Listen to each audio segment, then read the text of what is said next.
les temps anciens, je pense qu'un traite, on l'exécute. Zasso, normalement, si nous étions au temps des Vikings, depuis il a été décapité. Parce qu'il est méchant de un. Et de deux encore, il est en train de se transformer un peu en tribaliste de façon là. Voilà, il fait un jeu, en fait, il allume le feu. Voilà, son Ils rôle, ont signalé le direct, hein. Ils ont signalé, donc tapoter les gars. Tapoter les gars, merci. Donc, je ne sais pas, son rôle à lui, c'est de venir créer le désordre. Aujourd'hui, je pense que sa cible à lui, bon, comme il n'a pas d'amis, je pense que voilà, il n'a rien à foutre de ses journées. Il ne travaille pas, donc il vadrouille de maquis à maquis. Quand on lui paye un peu de bière, il boit. Je pense que c'est ça, son parcours pour une journée seulement. Donc il n'a pas autre ami à insulter, à part le président Guillaume Soro. Je pense que Guillaume Soro et lui, ils sont à peu près, je pense qu'ils sont générationnels. Hein? Voilà. Maintenant, quand lui regarde sa vie, son parcours personnel, c'est-à-dire de ses payants aujourd'hui, quand lui regarde Guillaume Soro, c'est pas le jour et la nuit. Donc, je pense qu'il peut mieux faire, au moins il peut parler de son président. Mais d'abord, parler de M. Guillaume Soro tous les jours, après ça devient fatigant quand même. Parce que je pense qu'il n'a rien à dire. Donc ce monsieur-là, franchement, Grand Frère Soulé et Dosso Parigo, quand il fait la demande pour monter sur les panels, vraiment, pour nous, je n'ai pas dit pour eux, hein, normalement on n'accepte plus. Parce qu'aujourd'hui, nous sommes à quelques mois des élections. On doit rester concentré spirituellement, psychologiquement, et on doit avoir plus d'énergie parce qu'on a beaucoup à faire encore dans les jours à venir. On va rentrer dans la phase de la mobilisation bientôt. Par rapport à l'exclusion de nos candidats, je pense que l'opposition doit organiser une grande marche pacifique en Côte d'Ivoire, comme M. Ouattara a fait à son époque quand il a été exclu. Il a dit à ses militants de descendre dans les rues. Et nous, on ne va pas descendre avec les armes. On ne va pas mettre les femmes devant puis se cacher avec les armes. Non, on va descendre. L'opposition doit descendre. Donc aujourd'hui, on n'a plus le temps de venir s'éterniser sur l'affaire Zasso. Déjà, je ne sais pas. Quelqu'un déjà un crevard qui n'arrive même pas à manger. Il rentre dans une box en train de demander de l'argent pour pouvoir se nourrir. Donc quand je le vois parler du président Guillaume Soro, ça m'attriste, ça me fait pitié pour lui. Normalement, aujourd'hui, son cas doit être un cas SOS pour nous. Si ça ne marche plus au RHDP, que tu as été vendu, tu as été jeté, au moins, nous qui sommes tes frères africains, nous sommes ivoiriens. Ah, chers frères, ça ne va plus en ce moment. J'essaie de faire tout, mais aujourd'hui, le RHDP ne me regarde pas. J'ai besoin de 50 €, 100 €. On va essayer de faire des collectes de fonds, on va lui donner. Et puis, il va arrêter de parler du président Guillaume Soro, ce n'est pas son camarade. On parle de l'avenir politique de la Côte d'Ivoire. Je pense que lui, Zasso, il doit se mettre dans la génération nouvelle. Mais non, des personnes qui sont en train de se battre pour qu'un vieillard reste éternel au pouvoir. Mais ces personnes n'ont rien dans la tête. Donc, venez faire un débat avec ces gens-là. Je pense que c'est le perdre de son temps. Nous, on parle de comment nos enfants vont être demain. On parle du futur de la Côte d'Ivoire. Donc, aujourd'hui, pour Zasso, nous et Zasso, nous sommes dans le surnaturel. C'est-à-dire, on n'est même pas dans le naturel encore, nous sommes dans le surnaturel. On plane dans le futur. Mais le monsieur, il s'éternise dans le passé. Il nous fait sortir. Gbagbo a dit ça hier, Soro a dit ça hier, avant-hier, il a dit ça. Regardez-moi ces gens qui s'éternisent dans le passé. Mais nous sommes en 2025. On parle des enjeux politiques. On parle de la Côte d'Ivoire nouvelle. On ne va pas s'éterniser à traîner avec lui quand même dans la boue. À chaque fois, à nous faire rappeler la case de la BCAO, à nous dire encore qui a tué. On s'en fout. Comment Ouattara va libérer le pays? Comment on va aller aux élections? Aujourd'hui, le parti au pouvoir a très peur. Et il a peur d'une seule personne. Il a peur de deux personnes déjà. Il y a James Kibafori Soro et le président Laurent Gbagbo. Aujourd'hui, il est en train de tourner avec toutes ces histoires de révision électorale. Je pense que dans un pays sérieux, on allait le savoir. Le seul problème du RHDP aujourd'hui, c'est Guillaume Soro et Laurent Gbagbo. Parce que le RDS sait, si jamais on va aux élections, on va les battre. Premier tour, même on gagne. Voilà, nous sommes tapis dans l'ombre, mais les militants sont là. Nous sommes là, ils savent. Donc aujourd'hui, même demain, il va dire encore qu'il ne veut plus de Tiam. Ouattara veut tout faire pour s'éterniser au pouvoir. Donc aujourd'hui, il est en train de venir chéri, il est en train de traîner à Paris juste pour avoir un peu d'audience avec le président Macron. Tout le monde le sait. Donc, parlons de l'avenir de Côte d'Ivoire, laissons ces assauts. En tout cas, je dis encore grand bravo au grand frère Serge. C'est ça un Ivoirien nouveau. Tu as tellement fait un très bon développement. C'est ça on dit, on a payé tes cours, tu es allé à l'école. C'est ça on dit, tu as fait la fierté de tes parents. Tu sais dire, c'est-à-dire tu sais décortiquer entre le vrai et le faux. C'est-à-dire tu sais où tu vas dans la vie. C'est ça. Un opposant, Serge. C'est ça on dit un opposant.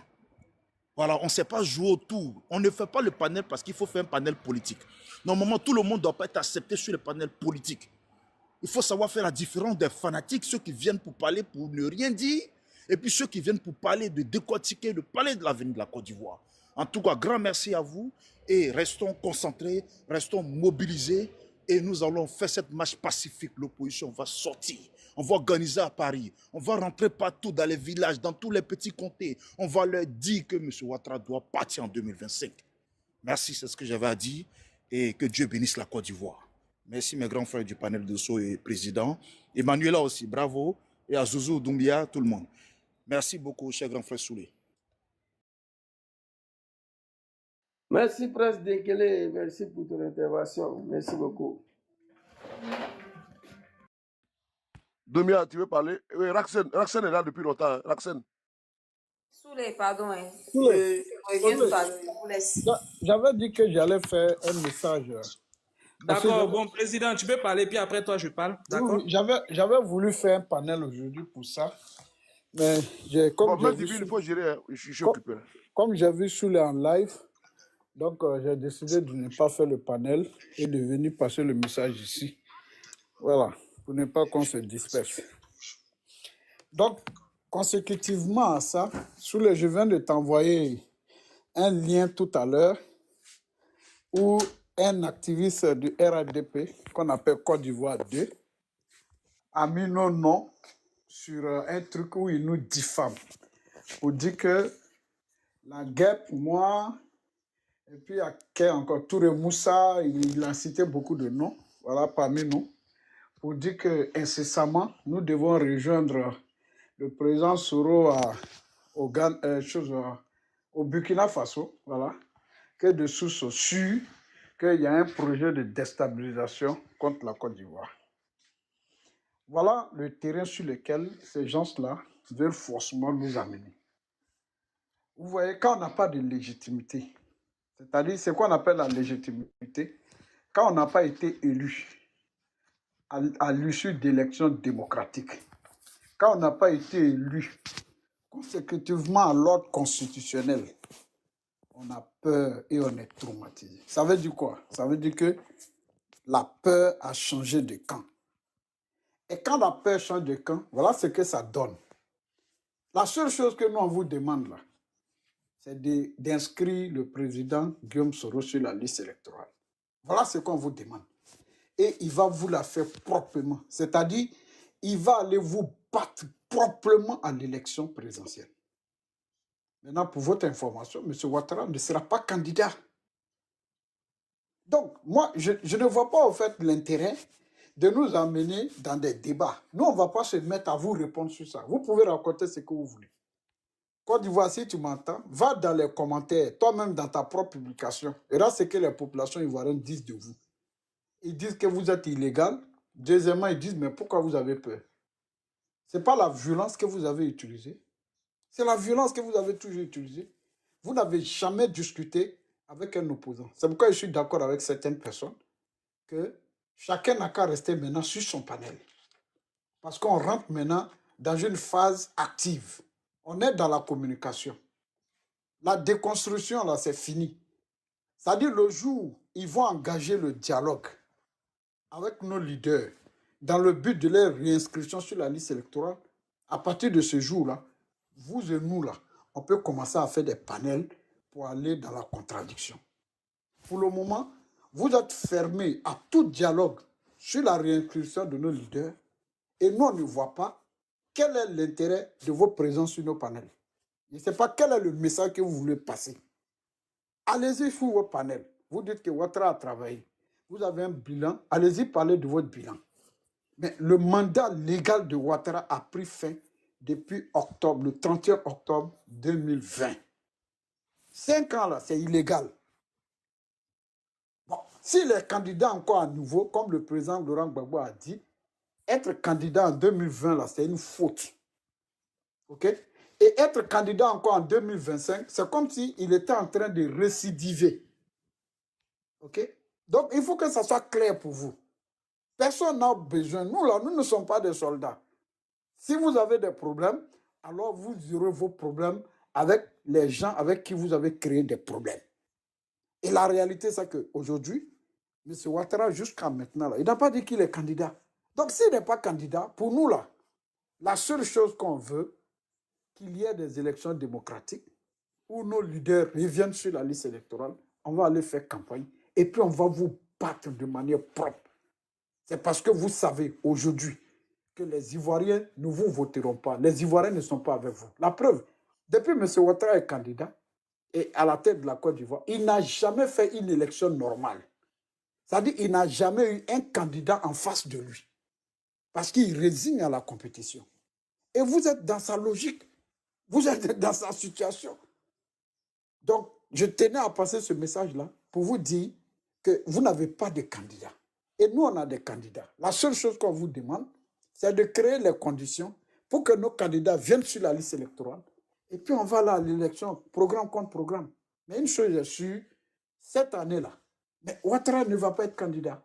Donc, s'il n'est pas candidat, nous, on est content parce qu'on sait qu'il ne le sera pas. Voilà. Voilà ce que je tenais à passer comme message.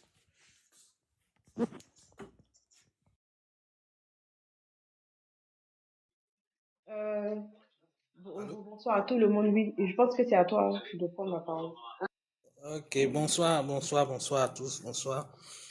Avant tout propos, j'aimerais déjà m'incliner devant la mémoire du frère Toussaint et celui de Cognon aussi, et puis apporter mon soutien à toutes ces personnes-là qui sont actuellement privées de leur liberté pour avoir exprimé,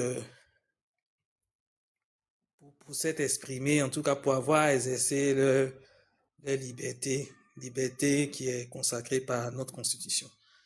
Donc, pour rebondir un peu sur ce que le président disait tout à l'heure là, voilà, au fait, pour Ouattara, c'est l'opposition qui est en train de mener, qui mènerait des activités subversives contre son pouvoir et tout. Mais c'est lui-même, son attitude, lui-même qui va le pousser à susciter au sein même de lui-même comment on appelle ça, son groupe là,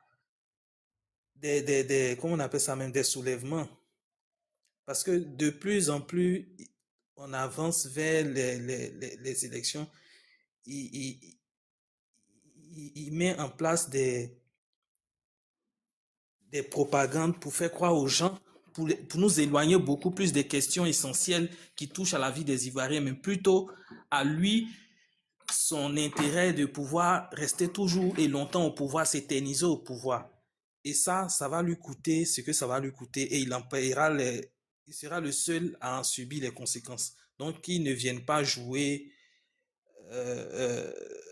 en disant que c'est l'opposition qui veut détruire son pouvoir et tout. Il n'a qu'à mettre en place les conditions d'une élection inclusive et transparente. Voilà.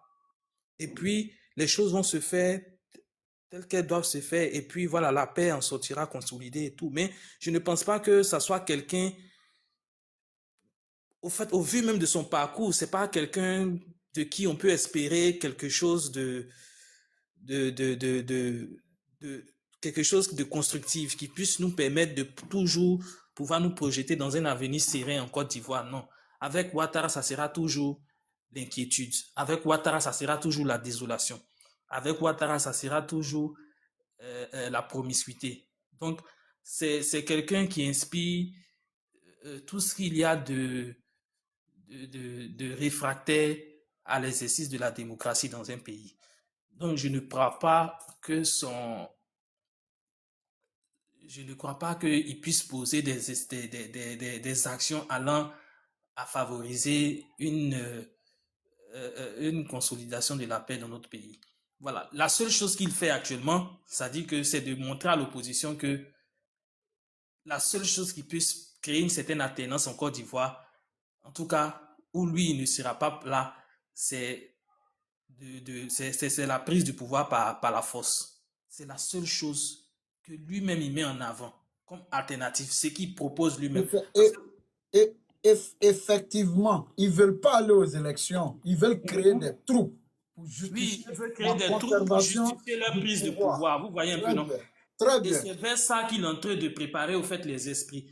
Et j'ai trouvé un peu dommage, souvent, comment on appelle ça, personnes issues de son rang là, c'est-à-dire des gens du RHDP là, quand ils veulent se prononcer un peu sur le fait que, sur l'engagement citoyen, au fait, ils ont une tendance un peu bizarre. C'est-à-dire quoi? Ils font croire aux gens que aucune personne ne devrait s'engager pour son pays au point comment on appelle ça même, de prendre des risques et tout. Mais eux, ils sont De par perdre sa exemple... vie pour... Excuse-moi, je t'apporte un avis. De Mhm. perdre sa vie pour Voilà, pour son pays. pour un président ou bien pour un parti politique. Voilà, mais eux, ils sont prêts à le faire. La preuve, ils ont des encagoulés, des gens qui prennent des armes avec tous les risques que ça comporte pour aller couper tête des gens. Ça, c'est des risques qu'ils prennent. C'est des risques qu'ils prennent. Eux, ils sont prêts à faire ça. Mais ils enlèvent, c'est-à-dire ils veulent tuer cette fibre patriotique-là dans chacun de nous pour ne pas qu'on ait à prendre des engagements aussi vis-à-vis aussi de notre pays. Parce que si on estime que notre pays est en danger et tout, il faut qu'on se lève, comme le dit notre hymne national, il faut qu'on se lève aussi pour pouvoir manifester librement, démocratiquement, sans prendre des armes pour marquer notre indignation. Mais ça là, ils veulent nous enlever ça dans l'esprit, mais ils veulent s'arroger eux seulement le droit de pouvoir descendre. C'est-à-dire c'est eux qui doivent avoir le monopole de pouvoir manifester et tout ça. J'ai trouvé ça un peu mesquin. Vous voyez un peu, donc j'ai trouvé ça un peu mesquin. Et je voulais revenir au fait sur un fait qu'ils ont l'habitude de répéter, à savoir le départ du président Soro Guillaume du RHDP. Voyez-vous, là, hier même encore, j'étais sur le panel de, comment il s'appelle, monsieur Daouda et tout ça, et il faisait croire, il laissait entendre que monsieur Soro Guillaume serait obsédé par le fait de vouloir devenir président au point où il s'en foutrait même de la vie même de ses concitoyens et tout ça, et que lui, tout ce qu'il importait, c'est juste avoir le pouvoir, coûte que coûte avoir le pouvoir. Monsieur Roxane Bouri, qui a dit ça? C'est sur le panel de Daouda, là, hier. J'étais sur le panel de Daouda. Daouda Koulibaly, le journaliste de Live TV, là. Que le monsieur Guillaume Soro a une obsession de... Oui, et dans leur, comment on appelle ça? Dans leur, il y avait lui, il y avait Sisben, il y avait Kokora, il y avait, qui d'autre encore là, même là, donc Ah oui, j'ai dit à Daouda, j'ai dit, il n'a qu'à nous dire finalement que s'il a pris sa carte... Non. Les autres, voyez un peu, non? Donc pour eux, au fait, j'ai même noté même ici même. Attends, ça fait un peu plus écho. Monsieur, vu que le président Parigo, il est en train d'apporter un adjectif par rapport à ce que vous dites, vous laissez terminer. D'accord, ça marche. Vous avez la parole, tout compte fait, quand tu finis, c'est à vous. En fait, je dis que ce que tu dis là est tellement vrai. Daouda, effectivement, je lui ai dit la dernière fois, je dis, mais à quand il n'a qu'à nous dire s'il a pris sa carte de militant du RHDP. Parce qu'il ne peut pas être dans cette posture comme les propos que tu rapportes là, et puis en même temps nous faire croire que lui, il est journaliste. C'était juste pour t'apporter un additif. Ok. Je vais profiter, Gourou, s'il te plaît. Je ne veux pas que tu te perdes le reste de ton élément. Je vais vous dire une chose. Monsieur Guillaume Soro, il n'a pas 20 ans, il n'a pas 30 ans. Est-ce que la constitution de Côte d'Ivoire interdit à un Ivoirien de rêver ou bien d'aspirer à diriger la Côte d'Ivoire ou bien d'avoir des ambitions? Pourquoi est-ce que c'est typiquement M. Soro ou bien M. Babo ou bien M. Bleu Goudé, c'est eux qui ne doivent pas rêver un jour d'être président? Je me pose la question. Mieux, ils ont cette outrecuidance de dire que mais, si Babo n'est pas candidat, qui regarde là-bas, il va prendre quelqu'un pour le remplacer. Mais que Guillaume Soro regarde ça de GPS pour mettre quelqu'un dans la part de Guillaume Soro. OK. Quand cela n'en tienne, Quand M. Ouattara, sa candidature a été rejetée en 2000 là-haut, est-ce qu'il n'y avait pas de cadres dans le RDR? Il y avait Ali Koulibaly, il y avait Ahmed Bakayoko, non? Il y avait Henri Dagui Dabaté, non? Pléthore de cadres du RDR. Pourquoi M. Ouattara n'a pas jeté son dévolu? Pourquoi le RD n'a pas jeté son dévolu sur un autre cadre pour dire, bon, comme actuellement, là, notre mentor, là, il a un mandat d'arrêt international. Notre mentor, là, vraiment, il est frappé par la justice ivoirienne, donc on ne peut pas. Et mieux, selon l'arrêt de la Cour africaine, selon l'arrêt de la Cour suprême de Tiakoné, présidé par Tiakoné, M. Ouattara ne peut pas être candidat. Pourquoi ils n'ont pas jeté leur dévolu sur un autre cadre du RDR pour les représenter à la présidentielle? Et c'est à nous, ils demandent de faire ce qu'eux n'ont pas voulu faire dans le passé. C'est à nous, ils demandent, c'est-à-dire au PPACI, au GPS, au COGEP, n'est-ce pas, voilà, pourquoi Gbagbo va être encore président? Vous voyez comment c'est tellement comment dire, idiot n'est-ce pas, de tenir de tels propos. Parce que pour eux, c'est maintenant on fait la démocratie en Côte d'Ivoire, soit Alassane Ouattara. C'est-à-dire qu'il y a des personnes qui pensent que c'est parce que Ouattara est venu au pouvoir, c'est son avènement là, qui a fait en sorte qu'on a vu la lumière, l'eau potable en Côte d'Ivoire, les hôpitaux en Côte d'Ivoire, l'université en Côte d'Ivoire, les routes en Côte d'Ivoire, et je ne sais quoi, même les tours en Côte d'Ivoire. C'est eux dans leur entendement. Bon, maintenant, pour venir sur le cas de M. Guillaume Soro, est-ce que ceux qui sont dans le Soro bashing, je pense qu'il n'y a pas de mauvaise communication. M. Guillaume Soro n'a pas à demander, n'a pas à tenir compte, n'est-ce pas, comment dirais-je, du point de vue de certains individus sur les panels. M. Guillaume Soro il a des ambitions. Si eux sont nés pour accompagner les autres, si eux sont nés pour être derrière comme les fesses, M. Guillaume Soro n'est pas né pour être derrière comme les fesses, je suis désolé. M. Guillaume Soro, il a des ambitions, il a des rêves. I have a dream. Voilà. I have a dream, c'était qui? C'était Martin Luther King. C'est-à-dire qu'il faut rêver grand. Donc, on dit les petits esprits parlent n'est-ce pas, des gens, les moindres esprits parlent des événements, et les grands esprits parlent des idées. Nous, là, Guillaume Soro est dans les idées, il est dans l'innovation. Donc, si ceux qui sont en train de parler des gens, on appelle les petits esprits.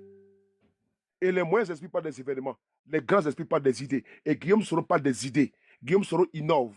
Quand vous le voyez faire ces réunions-là, même hier, il a fait une réunion encore avec le bureau de GPS, là. M. Guillaume Soro est dans la créativité, il est dans l'innovation, il est en train de dérouler par dose homéopathie son programme de gouvernement et de société. Donc, il n'a pas le temps, n'est-ce pas, d'attendre, n'est-ce pas, que des analystes, comment dirais-je, 2.0, on veut lui dire ce qu'il doit faire, voilà, on n'a pas le temps pour ça. Voilà, c'est pas eux, leur avis, là, ça ne compte pas. Leur avis, là, je l'ai dit, ça ne compte absolument pas. Nous sommes des millions d'Ivoiriens.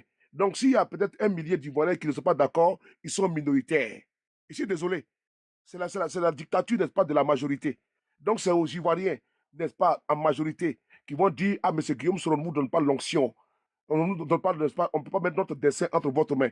Donc, ce n'est pas une personne ou deux personnes, ou bien c'est un panel qui vont se chauffer à bloc et qui vont changer, n'est-ce pas, la donne. Ce n'est pas possible. Voilà. Ce n'est pas possible. Ils ne pourront absolument rien changer sur dans quoi nous sommes. Nous sommes dans une dynamique et M. Guillaume Soro n'a pas attendu les critiques, les prêchis-prêchats de certaines personnes afin de pouvoir se déterminer, afin de pouvoir s'affirmer. Et donc, M. Guillaume Soro est un homme courageux, est un homme dévoué, est un homme dynamique, c'est un homme qui a une vision pour une Côte d'Ivoire de demain. Voilà, c'est un homme engagé dans le sillage de certaines personnes qui ont créé, qui ont fait ce sillage-là, qui ont mis les fonds baptismaux du multipartisme en Côte d'Ivoire. Le Ouaga Obou, les Simone Eivé, les Baba Mori Ferré, les Gbagbo Laurent. Donc nous sommes dans ce prisme-là. Nous ne sommes pas dans le civisme. Nous ne sommes pas dans le nombrilisme perpétuel, en train de faire du boubouzelà creux, et puis pour ascenser un pouvoir en place, pour dire Ouattara, n'est-ce pas, c'est le Messie, c'est le sauveur. Nous, on n'est pas dans ça. Voilà, nous ne sommes pas dans le griotisme. Nous, on est en train de pas de constater les Ivoiriens. Un Ivoirien qui aspire à diriger la Côte d'Ivoire, s'il est ambitieux, qui vient proposer les offres à la Côte d'Ivoire, aux Ivoiriens, c'est eux qui sont les arbitres. Donc, ce n'est pas les capricieux de certaines personnes sur les panels là qui pensent qu'ils vont à travers leur sortie, ils vont changer les avis des Ivoiriens, ils vont changer la Côte d'Ivoire à leur façon, à leur manière. Ils ne peuvent pas le faire. Donc, M. Guillaume Soro n'attend pas leur avis afin de pouvoir ne pas continuer la marche dans laquelle il est. Donc, ces critiques-là, ils peuvent le faire. C'est la loi. Moi, je préfère, je le dis encore, je me battrai pour que tu puisses t'exprimer, même si on n'est pas d'accord. Donc, leur point de vue, là, je le dis, ça nous laisse à 37 degrés de température normale. Mais ça ne peut rien changer, ça ne va rien changer dans notre dynamique. Le GPS, là, vous allez voir, Gbagbo Laurent, quand il a commencé la politique ici, mais qui a misé sur lui? Ils ont dit, mais lui, un enseignant, il va devenir président de quel pays? Ça a été dit ici. Gbagbo était président. Gbagbo a dirigé la Côte d'Ivoire pendant 10 ans. Mais qui misait sur lui? Personne. Nous sommes désolés. C'est comme ça. Alassane Ouattara, ça a été dit, non? Qu'il ne sera rien dans ces pays-là. Mais ce n'est pas lui qui dirige la Côte d'Ivoire aujourd'hui. Donc le destin d'un leader politique n'appartient pas à 2 tondus ou 3 pelés. Je suis désolé. Merci. Merci, le B52. Je vais repasser la parole à où il y a la voiture parce Non, que Roxane, il je n'a pas vois fini, pas. il n'a pas fini. Il n'a pas fini, Oui, Roxane. oui. Non, mais Ok, je d'accord. voulais juste dire aussi, si vous me permettez, que en gros, au fait, c'est parce qu'il n'y a pas de conviction, au fait. Et comme ils n'ont pas de conviction dans ce parti-là, la conviction, je pense qu'elle est morte avec Jenny Kobenon. Et comme il n'y a pas de conviction, c'est pour ça qu'ils combattent le président Soro Guillaume, parce que c'est un homme de conviction. C'est un homme qui est capable de dire que la ligne qu'on s'est donnée, qu'on a décidé de choisir de marcher, ça ne m'arrange plus, je pars parce que mes convictions ne sont plus en adéquation avec les vôtres. Et quand un parti politique n'a pas de conviction, n'a pas de vision, c'est justement comme ça que ça se passe. C'est ce que je voulais apporter. Vas-y, frère. Ok, Ah, merci, président merci. Padigo Tomé, hein. Président Padigo Ah, Tomé. Prince, s'il te plaît, je vais te prendre 1 minute, s'il te plaît, pardon. Je vais faire monter Ok, l'autre et ok. puis tu fais monter, pardon. Président ok, Padigo donc Tomé, comme merci. Donc. je disais là, au fait, ils ont une fâcheuse tendance à faire, à prendre des positions bizarres un peu. C'est-à-dire, regardez, la dernière fois, je posais la question à, comment il s'appelle là, KGB, t'as monté, t'inquiète pas, monsieur, KGB. comment il s'appelle Sylvain là, aussi, t'as monté. Awassa, et je lui ai demandé par exemple, est-ce que il a une position de principe, c'est-à-dire que est-ce que lui, il est attaché au principe démocratique ou bien il est réfractaire au principe démocratique. D'abord même déjà, il n'a même pas voulu même répondre et tout. J'ai dû lui expliquer et tout. Et après, il a répondu que non, il est attaché au principe démocratique. J'ai dit, bon, d'accord. Quand on est attaché au principe démocratique, normalement, quand l'un de nos compatriotes, quel qu'en soit son bord politique, ok, est victime d'injustice, on doit pouvoir se lever et taper du poing de la table pour que ses droits soient respectés et tout ça. Mais vous avez vu, il y a un jeune qui s'est levé, qui a été assassiné, un jeune en la personne de, comment il s'appelle là, Soro Koyon, qui a été lâchement assassiné et jusqu'alors, rien n'a été fait. Qu'avez-vous à répondre de cela? Le monsieur a commencé à dire non, actuellement, je n'ai pas d'éléments pour répondre dessus, je ne peux pas répondre. J'ai dit ok.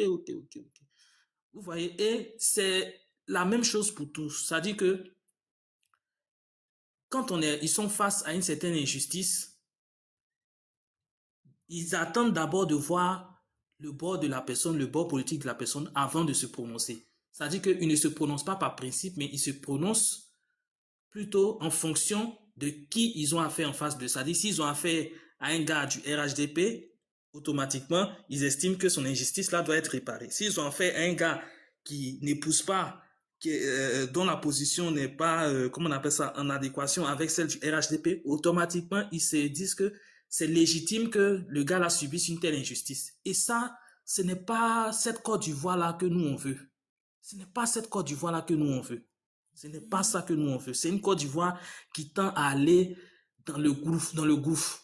C'est une Côte d'Ivoire qui tend à toujours rester dans le cycle infernal de la violence, le cycle infernal de toujours les mêmes trucs, le statu quo au fait. C'est-à-dire qu'on fait 10 ans de pouvoir, d'accalmie, entre griffes, et puis après encore, on retombe encore dans les mêmes travers et tout ça. Et ça, c'est pas ce que nous on veut pour nos enfants, c'est pas ce que nous on veut comme futur pour la Côte d'Ivoire et tout ça. C'est pour ça que je ne pense pas que la personne même de M. Alassane Ouattara puisse comment on appelle ça, nous retirer de ce genre de cycle-là. C'est-à-dire, avec lui, là, j'ai l'intime conviction qu'on va toujours demeurer dans les mêmes travers, là, les mêmes histoires de politique, toujours incendiaires et autres, là. C'est-à-dire les mêmes trucs d'exclusion. Et si vous remarquez bien, c'est-à-dire que les mêmes choses qui se sont répétées par le passé, on est en train de retomber encore dans les mêmes choses. Et on voit vers où ça va nous mener, mais